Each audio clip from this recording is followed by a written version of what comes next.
Secara umum, angka kriminalitas sama kecelakaan lalu lintas di Kabupaten Bogor ini mengalami penurunan pas tahun 2024 dibandingkan dengan tahun 2023.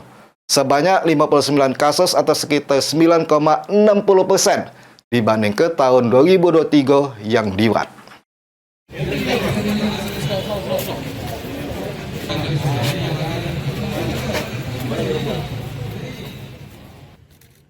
Polres Mago Enim pas rilis akhir tahun mengungkap ke adanya penurunan kasus kriminal yang terjadi di wilayah hukum Polres Mago Enim pas tahun 2024. Sampai akhir tahun 2024, ada 555 kasus kriminalitas yang terjadi. Angka ini turun dibanding ke tahun 2023 sebanyak 59 kasus. Artinya tingkat kriminalitas tersebut menurun 9,60% dari tahun sebelumnya.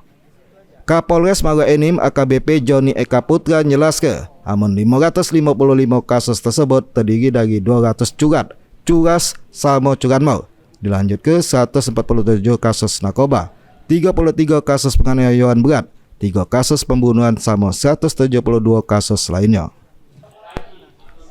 Untuk kasus curanmor yang berhasil diungkap dengan barang bukti motor, aman ada masyarakat yang merasa kehilangan sepeda motor pacak ngecek barang bukti dengan syarat ngawak surat kendaraan yang hilang. Aman benar itu motor masyarakat pacak diembek dengan gratis tanpa biaya.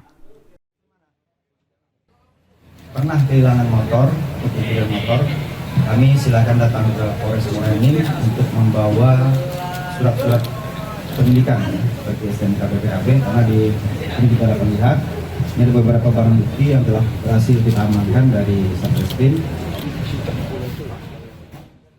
Ada 441 kasus yang berhasil diselesaikan oleh jajaran Polres sama Polsek di wilayah hukum Polres Mago Enim.